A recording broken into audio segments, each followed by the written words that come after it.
Hello everyone and welcome back to the SteemTrail Gaming podcast. Today is the 18th March of 2018. My name is Kralizec and I will be one of your hosts for this evening. Second host is, as usual, Tygergamer. How are you, Tiger? Great, how about you? I'm doing pretty good. I have to go tomorrow to visit my parents for a bit. They're going to be leaving for actually America in a couple of weeks. So Oh, wow. they're like, going to tell me what they want done with the house, because I'm going to go once they're in America. I'm like going to clean their carpets in their house so they don't have to do it, because for some reason I seem to actually be a decent son. I don't understand why. It seems so self-braggy to say these things. What about you? Anything interesting going on in your life? Oh, well, last night I went to go see the new Tomb Raider movie. Oh, how is it? I heard it's shit. Yeah, for a game, of course, for a movie that's based off of a game, yeah, of course it's gonna be crap. But if you look at it, if you have not played the games, I would recommend it. But if you're a gamer, don't watch it. If you're not a gamer, go watch it. I think the problem is that a lot of gamers tend to have this, expectation that the feel will be exactly the same as in a game. And I just don't believe that. Of course it won't. Nah, I don't even believe it's possible to do that. No, it's not. How would you even achieve that? The whole thing of the game is that you're the one controlling. It's you who's going through all this shit. Yeah. I never really felt like that watching a movie. There were moments when I was like, oh, that's sad. I don't like that that's happening to him. And I even cried watching a few movies.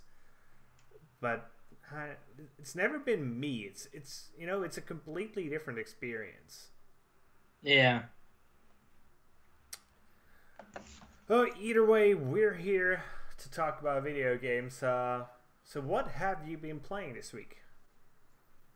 First off, the main game I've really been playing is Surviving Mars. Oh, so have you been playing Surviving Mars the standalone or Surviving Mars the DLC? The standalone game by Paradox.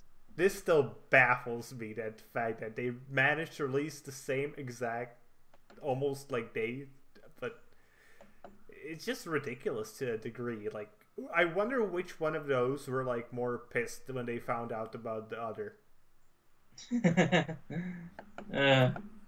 Who knows? They might have been a collaboration.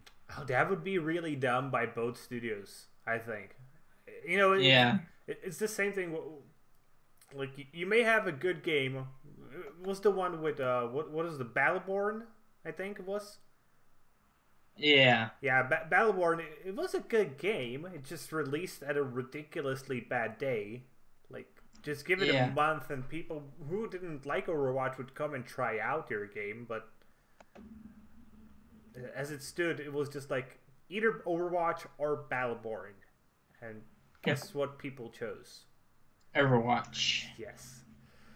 But either way, how is Surviving Mars the standalone game?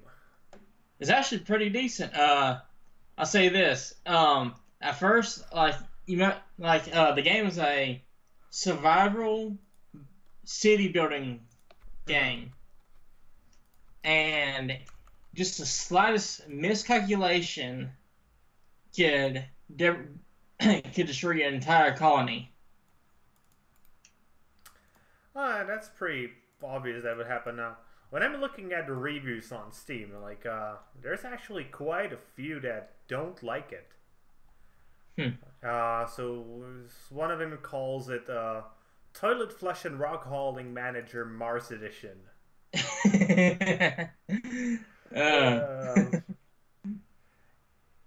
And I think his biggest complaint, from what it seems, is the GUI. So what do you think about a UI? Yeah, I think it could use a little work, considering that I'm playing on a system that's not good for these types of games, which I'm playing on PS4. Mm-hmm. But I've been playing for like 5 hours, so I've been doing pretty well. So I think this one may be due to the fact that I don't know how much do you like this genre in general. I'll say this: usually what I do in these type of genres is just go into sandbox mode and just fool around. But in this game, you actually like stuff that you take granted in other city building games. Mm-hmm. You like if you were to like play like say see Skyline, then you play this. There's different stuff that you would have to think about whereas playing the other game. Mm. Because I would guess that the complaints about the GUI would be coming from a lot of players that do enjoy this genre and maybe are used a bit more polish, I guess. Yeah. Do you think that is possible? Hey, could be, yeah. But nonetheless, I've actually been surprisingly, I've been really enjoying it. When I first heard about this game, I was like, okay, another city building game, but nah, it's so much more than that to me. Is City Skylines on the PlayStation or Xbox? Both. Yeah, it's even on Mac and Linux. Oh. I just wonder, like, how does it play compared to those? Actually, I've actually been enjoying Surviving Mars more than I did City Skyline. So Oh, that's cool. because in this game, like I said, you have to keep all your colonists alive. Yeah, I can understand that. And City Skylines can be bought insanely cheap right now. If I'm just looking at it, it's like for $10 if you just search a bit around. Yeah. Well, this is good that you enjoyed it. I wonder how it will compare to the DLC itself, because I think that will be the real benchmark of how good it actually is. Well, I myself have been playing 2 games. I'll start with the easier one because this one will be over like a minute. So it's called Soul Blight. It's a top-down action RPG with roguelike elements, and it sucks balls. The controls are horrible. The graphics, I thought that might be like interesting, but when you play it, it also looks terrible. It's super hard to see where anything is because everything's 2D from a top-down point of view. I wouldn't recommend this to anyone, sadly. Yeah, and that's my point of view on Soul Blight. And it's out for $13.44 with a 10% discount. I know, yeah. The combat sucks so much. There are better action RPGs you can find for similar prices. If anything, there's always Path of Exile. Just go play Path of Exile. That's my recommendation. So what else apart from City Skylines? Surviving Mars. Have you played? I've also played some Devil May Cry. Oh, that should have been good, I guess. Yeah. I'll say this: like, I'm like 2 hours into the first game, which came out back like in 2001. Mm-hmm. I'll say this: very difficult. Yeah, those were still the times when I've been actually talking about this yesterday lately. People like to complain that games are getting easier. Yeah. No, I don't think that's necessarily true. There are plenty of hard games on the market. Mm-hmm. The thing is, the market has changed itself too much. Yeah. Well, let's think. 2001, that's freaking 17 years ago. Yeah. People tend to forget that. It's been a really long time. And for the past, 2 decades, essentially, gaming has been becoming more mainstream, more average sort of guys have been playing. And yeah, I agree. I think that's the reason for the difficulty shift in terms Yeah. of the quote-unquote mainstream games. Because, yeah, Devil May Cry was the game for the mainstream gamer of that period. Yeah. The thing is, the average gamer of that period would be a very niche gamer right now. Mm-hmm. So I really think, like, when people are like, yeah, games used to be hard. Look at Dark Souls. You can have a hard, successful game. And obviously you can. Nobody's saying you can't. But still, Dark Souls doesn't sell as well as, let's say, Call of Duty or FIFA. Yeah. Because it is there still for a niche market of players who want really hard content. Yep. Yep. That's all there is to it. And some, then they're like, yeah, but we shouldn't be making games casual. It's actually hurting the market. No, it's not. It brings more people into the market. Yes. Bring more money into the market. Eventually bringing you more of your hard games because somebody will fill that niche. Mm-hmm. Yep. The way I see it, the main reason why game like more developers make easy games is for accessibility. Mm-hmm. So yeah, and if you make a game that sells, let's say a random number, 1 million copies, that's an easy number to remember. At $50 and the game cost you $1 million, you made a $49 million profit, and now you can use it to make like 5-10 million games. Mm-hmm. And one of them can be suited towards a niche without the need to sell as well as this title did. So, yeah, but I think people are just stupid. They don't realize how markets work.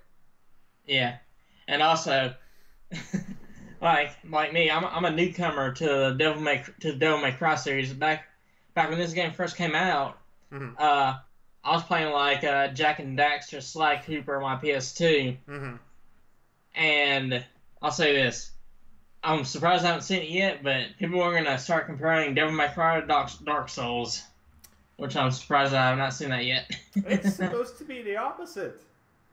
I know, considering that the game came out first. Yeah, people are idiots. Yep. Well, so I got one more game I've been playing. It's the same game I've been playing last week. I still haven't got through it. It's Super Seducer. Oh, wow. It's just been getting worse and worse and worse. Oh, wow. So, you probably saw Avatar, right? The animated series. Yes, I have. And you remember Sokka, the boy. Yep. And do you remember the episode when they were walking through that mountain? And he kept always hitting his face, like face palming. Oh, yeah. That's literally how I feel playing this. Oh, wow. I'm just, I'm like sitting here, and there's like 4 options. 2 of them are so super dumb. Usually like, oh, start touching the girl so she gets horny. Then there's usually one that's really cringy, and I don't know, like, tell her you love her or something like that, when meeting her. And then there's one option that's super obvious that this is it. And you're like, okay, I pushed this button because that's what people do, not the thing that retards do. So, and on top of that, I will be honest with you, occasionally when I'm like, usually when I'm starting, because I'm still like full of confidence that this time I can get through, I push one of the creepy buttons. Oh, wow. Just to see what happens. And, you would assume there's like a little bit of text, like, so you would assume that's what he does in the video. But it goes like on a 3-4 minute scene. Oh. Where I know, so let's say it's a... I remember this one, you were like, there was how to meet a girl in a coffee shop. He went to her and, you know, talked with her and, oh, would you like to go to my place? And I was like, yeah, let's push this just to see what fucking happens.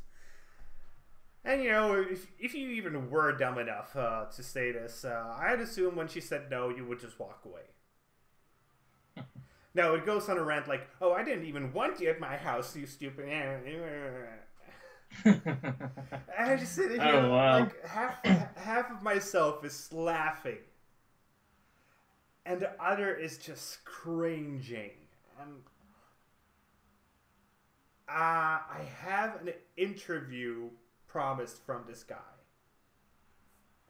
And I really don't know what to ask him without scaring him to think, oh, he's just going to call me a pervert or something. Because I don't think he is. But the way he chose to do his game is. And I really wanted his perspective on why he decided to make the game that way. But I need to make the questions inconspicuous enough for him not to notice that that's what I'm trying to get from him. And it's been super hard making these questions. I have like 8 of them prepared. I would like to have like 15 because I'm assuming he's going to skip some. That's what people normally do in interviews, unless you're on video with them, and he hasn't agreed to that. Sadly, that would have been hilariously fun and much easier for me as I prefer to improvise. Yeah. But, I don't even know what to say. If you're interested in dating girls and you don't know how to do it, don't buy this game. It will not help you. It will make you look like one of the creepiest guys in the world. So please don't buy this, for heaven's sake. And just to mention, I'm not really that into like PC shit, etc. But this game is awful. This game is like psychology used for manipulation. This is not how human beings should be. We shouldn't try to manipulate each other. If you like a girl, maybe try to see if she's normal. And if she is, maybe take her out. That's all there fucking is to it. I was hoping it would be more like, you know, confidence training, because that is somewhat some people need to, you know, they just need to tell themselves, okay, I am worth it.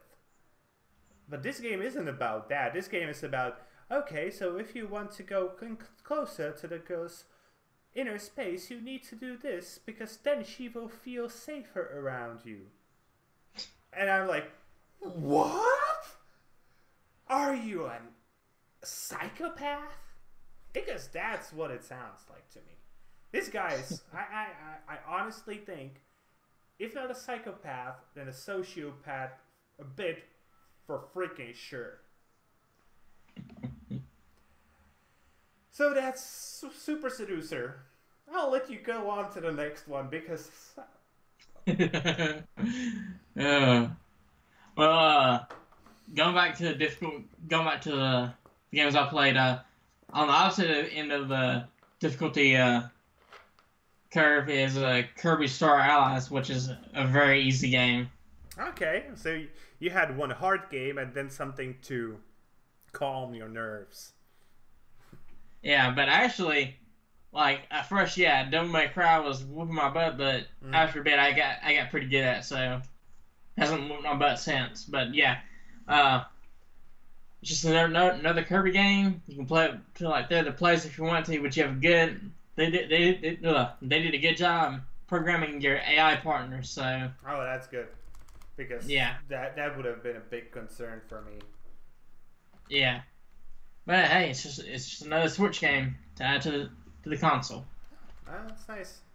I've been like looking into buying something portable, but I just cannot justify buying a Switch, because if I would be buying something portable, I also want it to be usable for stuff like writing, at least little bits of video encoding, and cannot justify buying a Switch for that. I really wish it would just have access to also have a Linux installation on it. I doubt Nintendo would do that. I doubt it as well, but I really wished it did, because then I could justify buying it. You know, I would just buy like a Bluetooth keyboard, and Yeah. it will work perfectly for my needs. I just need something I can take with me to like a vacation, you know, where that's literally all. I just need some computer for my vacation. Because I do have a laptop, but it's a shitty one, like 5 years old, so I will need a new one fairly soon. But I would love to have the Switch, but for what? When I'm home, I have my big-ass $2,000 PC, and when I'm out, I'm either driving or I'm on vacation. And on vacation, Sure. I still require something to do my job with. I understand that a lot of people only have their laptops, you know, and they're not gaming machines, so for them it's justifiable that they just buy a Switch as their primary gaming machine. But I just cannot justify that. It's understandable. Yeah. Well, those two were all that I played this week. Have you played anything else? No, that's pretty much it for me too. Then I guess it's time to move on to the news for this week. So we're going to start on sort of a dark side, where one PUBG gamer named Alex Lowell was stabbed, lacerated, and cut by his girlfriend, Emily J. Vieira, with a freaking katana because he wanted to become a pro player. So, what happened is that Mr. Lowell wanted to become a professional PlayerUnknown's Battlegrounds player. I still don't understand how you're a pro in that game, but whatever. So he dedicated a large portion of his life to training. And that's understandable. But he dedicated like 12 to 13 hours a day. That's a big chunk of time. Let's be honest about that. And because he started not really paying attention to his girlfriend, let's call it, she got fed up with him, decided to kill him. So she used the katana, and she also had 2 freaking knives ready, tied to the side of her bed. Luckily, Mr. Lowell managed to survive the attempt, but he got hurt really seriously. So he had 3 of his fingers nearly severed on the base of the fingers, deep lacerations, and many other wounds to his body. The hospital said it could take up to 6 months before he's capable of walking again. Not to mention that they had to resaw his fingers back, and it will take many months, perhaps years, of very extensive therapy to help him use his fingers again.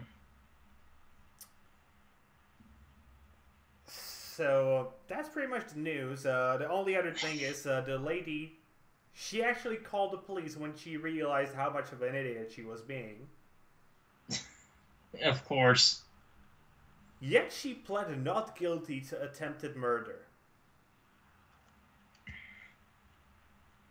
Like, what? So what do you do with a katana swishing on somebody's face? Was it like you were trying to pat him on his head with the katana? Either way, she's being held in prison with a $250,000 bail, so I doubt she's getting easily that. There was a GoFundMe campaign started to help Mr. Lowell to, deal with the cost of this. So let's actually check how much is there right now. There's $8,200 $82. Hmm. If you guys want, you can donate. Obviously, that would be awesome. Otherwise, I don't know what to say. Yeah, if your boyfriend, girlfriend is not really giving you what you need, leave them. Yeah, don't freaking stab them and try to dismember them. I mean, How does that honest. help? Yeah, seriously. I understand people are rational, and I'm going to assume that's what happened, but they were with them, they were dating for 2 years. I would understand. I just don't get it. Like, did something to snap in her? I really don't know. Mental health. Yeah, she definitely needs a bit of that. Maybe some control over her rage outs. Because this wasn't a rage quit. Yeah. This was like a rage quit, but she wanted to quit him. Yeah. Oh. Okay, so again, guys, if you want, you can go fund him. Just find Help Alex Biggie Law will recover. And you can give him a bit of money. Like, every little bit helps, obviously. Okay, let's move on to another shitty incident. This time it's swatting again. This time it was Dr. Disrespect who was swatted, and if you guys don't know, he's one of the biggest Twitch streamers out there. He has sort of this really, well, guess what kind of persona? A disrespectful one. So, to me it was actually kind of surprising how well he handled the whole situation. So, more precisely what happened, there was a streaming session, and, he went AFK because his his bell rang. And there were, like, you could hear bits of phrases in the background, like, sheriff's department or check the closet. So it's pretty obvious somebody sent the police to his place. After a bit, he turned the stream off, and later blamed it as internet problems. Because he didn't really want to be like a jerk about it. So I'm going to say, I wish more people would handle swattings like this. Just like, yeah, come in, sheriff, I'm not doing shit. So I can understand sometimes there's a problem with them like having headphones on so they don't hear their bell. Yeah. Honestly, I think if you're a gamer and you live alone, you should probably like have your bell connected to your phone so you can see like, oh, somebody set a door because my phone just started blinking like mad. Yeah. But otherwise, I just love the fact that he handled it so well. Do you think you would handle it as well? Yeah. I think he handled it pretty well. No, but what about you? Would you handle it? Yeah. Actually, I'm just gonna say this. My dad actually knows a few people in the police department, so. Yeah, but over here, let's say like a literal SWAT team would come into your house. Yeah. Oh, I would still handle it pretty well. In fact, I actually told Dad, because I started like streaming my content and posting it to Steam it later on. I told him I told him just a heads up. I told him one of these days I may get swatted, just in case, just to let you know. That must have been a fun conversation. Actually no, he just took it well. Did he know what swatting is? I told him what it was, and he's like, okay. And that's when he told me that he needs people in the police department. So. Yeah, I get that. Yeah. Okay, so let's move on to something I found really interesting. So, Alibaba, one of the largest China's companies based around e-commerce, they have one of the biggest e-shops out there. They're also an Olympic sponsor, and they want esports to come to the Summer Olympic Games, I think like 2030 or something. Yeah, 2024. And but the caveat to that, they want only non-violent video games to appear. So let's put this into two separate things: esports at the Olympics and violent games. So let's start with the esports at the Olympics. I think we talked a bit about this like in the past, but tell me, do you think esports belong to the Olympic Games? Honestly, there could be an audience for it, but I think esports should just be its own thing, separate from the Olympics. I highly agree. I would guess if there was maybe like a marketing or like a promotional tournament, that would be like during the Olympic Games, but getting a medal for it. Yeah. Well, and also, granted, people don't like. I know non-gamers don't realize this, but it requires an immense amount of concentration and focus. Yeah. To actually do what they do. Oh, I agree with that, but I personally think that if anything, there should be a third type of Olympic Games. There would be the winter, the summer ones, and the E-Olympic Games. And there could be, I was thinking about this, like, you could have, like, many classic games. You could have, like, Tetris there. That would be a perfect one. Speedrunning could be a category. Yeah, you could have, like, speedrunning for Mario, whatever, Yep. And then you could have strategy games. Yep. And then you could have multiplayer games. And there would be enough to fill, like, a smaller third Olympic Games, because for sure it would be much smaller right now. Yeah. Let's be clear about it. There aren't that many really big esports that would warrant being at the E-Olympics. Yeah. But and if anything, if they should be at one of the Olympic Games, I think they should be much rather at the Winter Olympic Games rather than the summer ones. Yeah, true. Okay, so we agree on that. Then there's the second part. It should be only non-violent games. And I gotta say, this seems incredibly strange to me. Yeah. There's violence in normal sports. And nobody complains about it. Yeah, really? Let's start with the most obvious thing.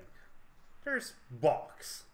It's literally punching somebody in the face. And that's an Olympic sport.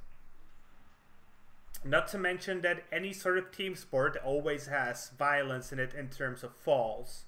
Like... Just look at rugby. I don't mean your American sissy version. I mean rugby. Yeah. That shit is hardcore. Like, people come on bloodied after nearly every match.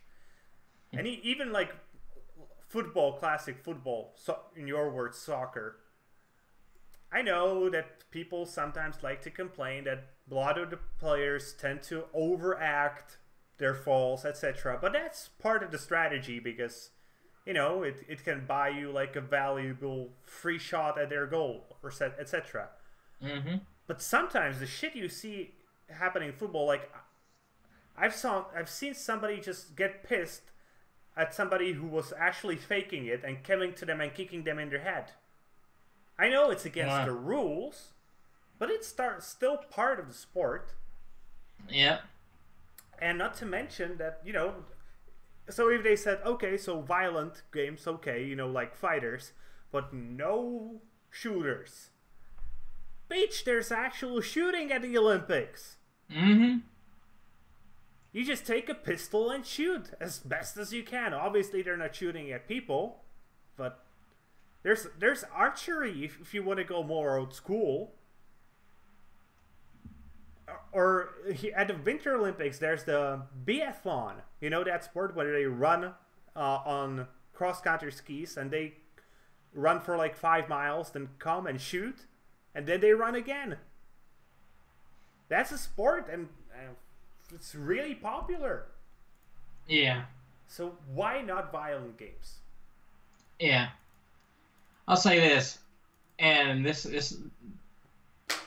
I've been thinking about this for a while, but I think more and more people are just caving into the PC crowd, and I think that's not a good thing to do. The thing is, this isn't coming from the PC crowd. This is coming from the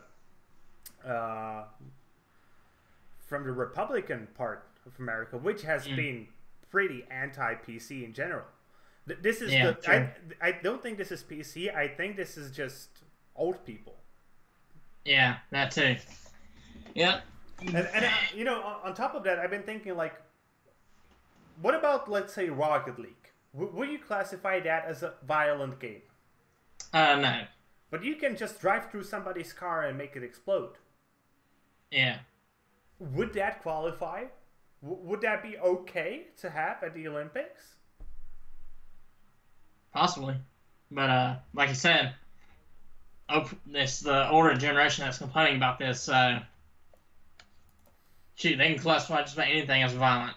You know, if you argue that seeing somebody shoot somebody in game will cause you to shoot somebody in real life, then you could argue that seeing somebody drive through another car in game could make you want to crash somebody purposefully. It's the same exact logic. Mm-hmm. So would we end with games like Candy Crush? Because, you know, there were people saying, like, Hearthstone is an ideal.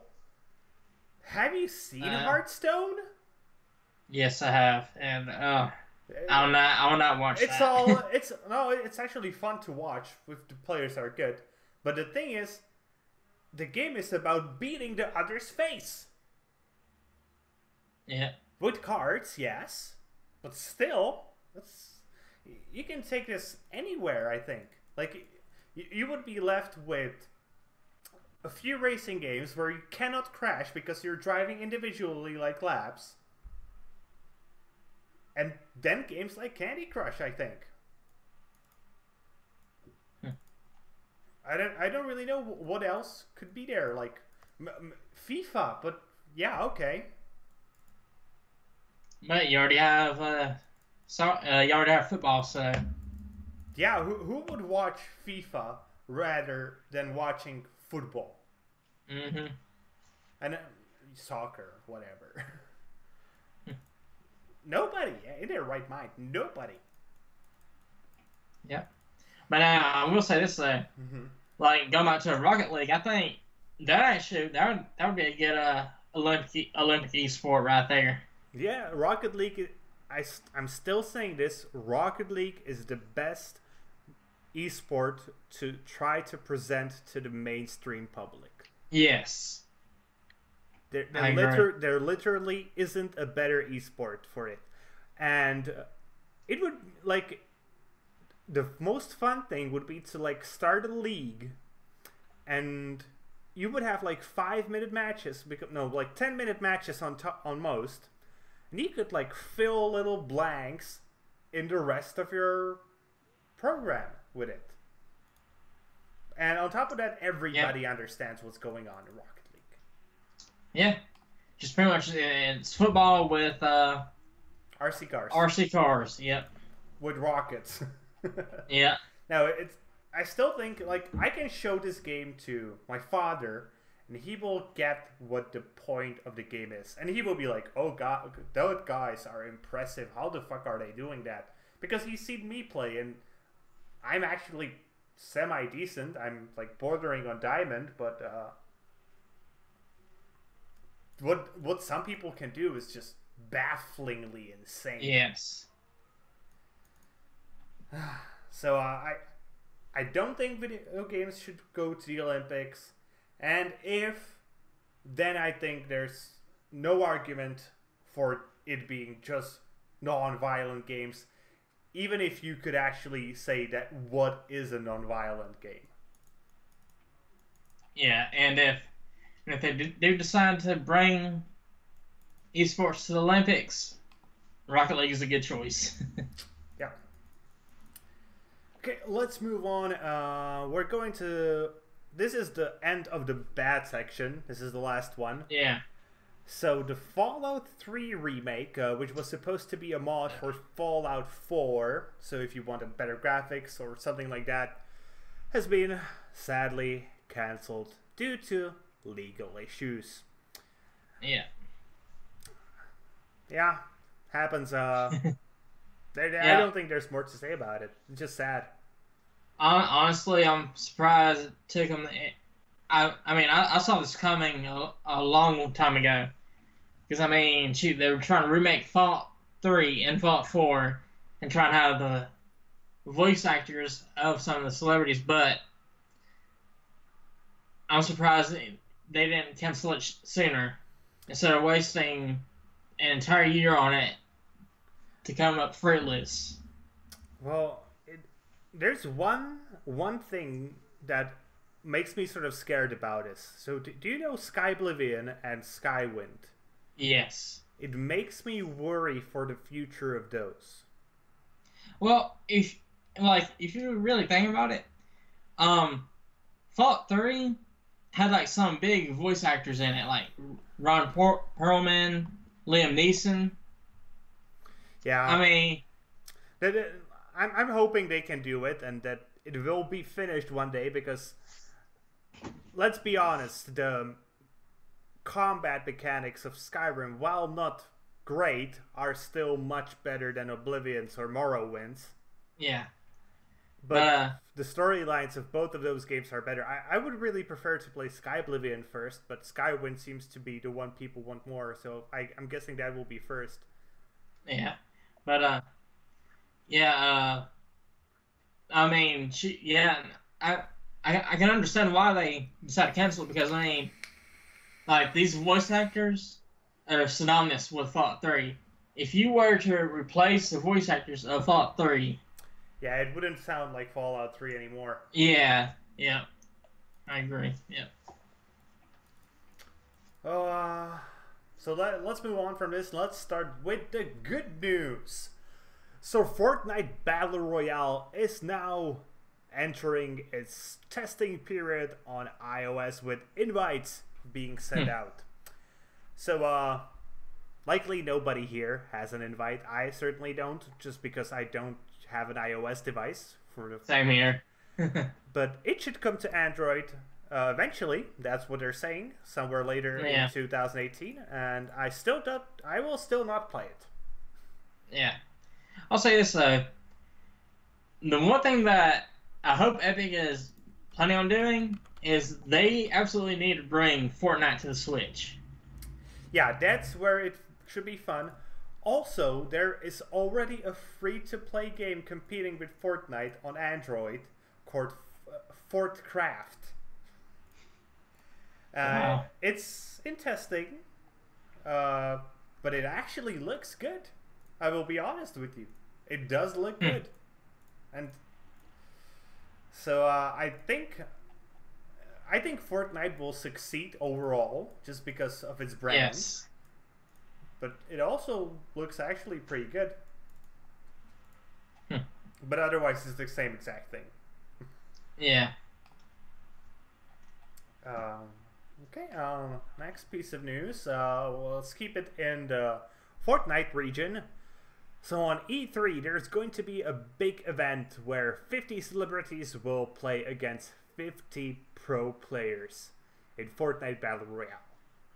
So will you watch that? No. Why not? Well, I'm not big into watching esports and all this, so I'm not that big into watching matches like that. So okay, I don't really like to watch esports either that much. The thing is, this isn't like a pro event. Yeah, true. This is like almost like a charity event, I guess. No, it's not necessarily charity. It's more like a marketing scheme. There should be people like Drake playing. Roseanne should be one of the players. I really want to watch Roseanne play Fortnite and kick people's ass, because apparently, like a few weeks ago, she had I think I told you this. She had a tweet saying that she has 20 victories in Battle Royale. Oh wow. So maybe she's like really good. So I really want to see Roseanne win at E3 and be invited to be a pro player on some team. That will be the reason I'm going to watch this. You know, E3 usually it's about let's watch the big announcements, etc. You need to have a bit of fun in there, and this is I think this will be the thing if you want to have the fun in there, and it's going to be hilarious. Okay, and let's move on to our last news article. So we're going to end on a sad positive note, if that's even possible. So most of you will probably be aware that Dr. Stephen Hawking has sadly passed away in the few days that are behind us. Yeah. Yeah. It's sad, but I think there like really isn't anything bad to say about him, you know? Yeah. I've heard some people who were like really flat earthers and young earth creationists, etc. But those are dumbasses, let's be honest. Mm-hmm. Yeah. The thing is, you cannot really be sad that he died, because he outlived his health condition by so much that it's insane. Yeah, it is. When he was diagnosed with his illness, I think it's like, what's it called? I don't remember. ALS. Is it something like? I think it was ALS. Yeah. But I was looking for the full name. Amyotrophic lateral sclerosis. Fucking doctor names of things. He was supposed to die within 2 years. He lived many, many more. And he was sort of a hero to many, especially people who like science and science fiction. And I don't think many people will be surprised if I tell you that the EVE community, the space MMO, is pretty fond of science and science fiction. Yeah. And they decided to create like almost an in-game event, more like a memorial. And they just decided to light beacons all over the EVE galaxy. Wow. And there was like places where there were thousands of beacons like lighting up in a single sector. Wow. So this was actually pretty awesome. There's also an actual in-game player-run graveyard. You know, for like if you know somebody who's been playing and he dies, you can pay for a spot, and there will be, you know, like a little statue in his honor. So they decided to have that for him as well. Wow. And I gotta say, that makes me proud as a gamer. Yeah. People are capable of doing this. And on the other hand, I'm not surprised that it is the EVE community that's doing this. Yeah, sure. I've been talking with Tiger a little bit before the podcast. We were like preparing the technical stuff. Yeah. And I've been telling him, because I've been recently watching some EVE stories, like EVE history. And those stories are bonkers. Like, the lengths to which people do to be successful in EVE Online are insane. For example, I was talking to, they're like literal, what's it called, like intelligence agents, you know, like CIA. So because you're playing for like a corporation, and you decide you're going to be its intelligence officer, and you go completely underground, become part of the opposite faction, and you're gathering information and feeding it back to your original corporation, and they're paying you for it. Wow. And you know, it's not only like you go in there and you click a button and something happens and you got the information. No, you have to talk with people, convince them to tell you stuff, be honest enough for them to believe you, but not honest enough for you to blow your cover. You need to rise through the ranks to get to where the information is even being held. Wow. Seriously, guys. I know Eve is like a commitment. It's literally a commitment. Yes. And if you're not ready for that commitment, I understand. I'm not either. I would love, I would really love to be that guy who infiltrates the other faction and then he's like, all your ships are destroyed because I told them that there's a strategic weakness in your plan and they abused it. Screw you guys, I'm going home. But but no, I'm not willing to spend like 1/3 of my life just playing Eve. Yes. No, I'm not. I'm sorry, but I'm not. But I would love to be that. But if you are interested, just search for like Eve history, and you will find literal lectures, like people speaking in front of a, you know, place full of people talking like it's a history lecture at university, and it's magnificent. Wow. It's magnificent. I highly recommend that. Wow. Okay, that's it for the news. Unless you got something you would like to add, like no. No, you pretty much covered all the stuff that happened this past week. So. Okay, then I guess it's time to take a look at the games we would like to recommend for you guys for next week. So I'll let you start. All right, first off, I'd like to recommend Sea of Thieves, which comes for PC and Xbox One this Tuesday. So, let's see how that game does. It seems to be decent. It's not my cup of tea, so I'm not going to recommend it. Sorry. I personally would like to start with a game called Dark Grim Marialopolis. And it's a classic point-and-click adventure game. Lately, I've been recommending a lot of point-and-clicks. It's like their season, I guess. It's coming out on the 20th. It has these really interesting graphics. The game itself is promising a classic adventure game set in a world combining noir, Greek mythology, magic, mysticism, and the hopeless entourage of the Greek-Roman age of decadence and stifling everyday routine. Huh. Otherwise, it seems to be like, you know, your basic detective game. Basic point-and-click adventure game where you play the detective. But the graphics are amazing. They're really simple, but have a lot of charm. Yeah, Dark Grim Marialopolis, 20th. Huh. Wow. Okay, what about you?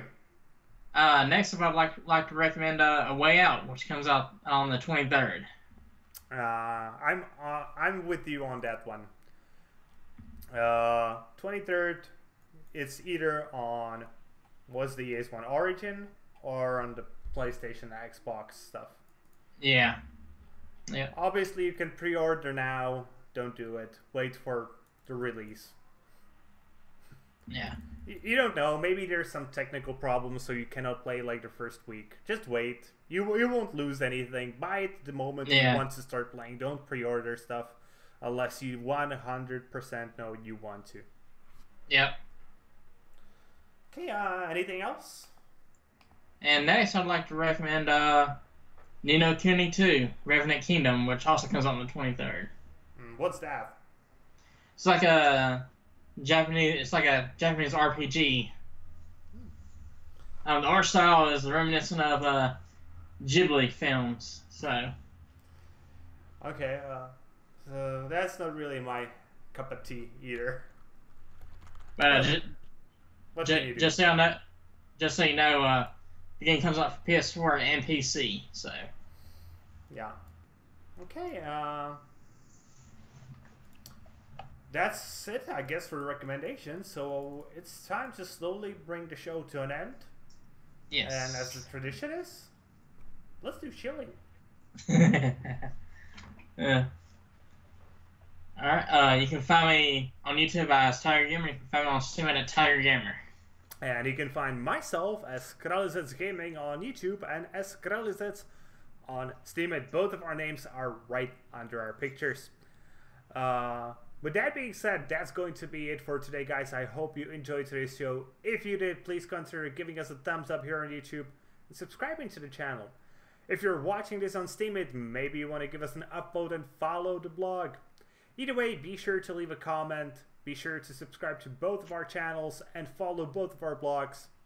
And see you guys later with more gaming content. Yeah, have a good one.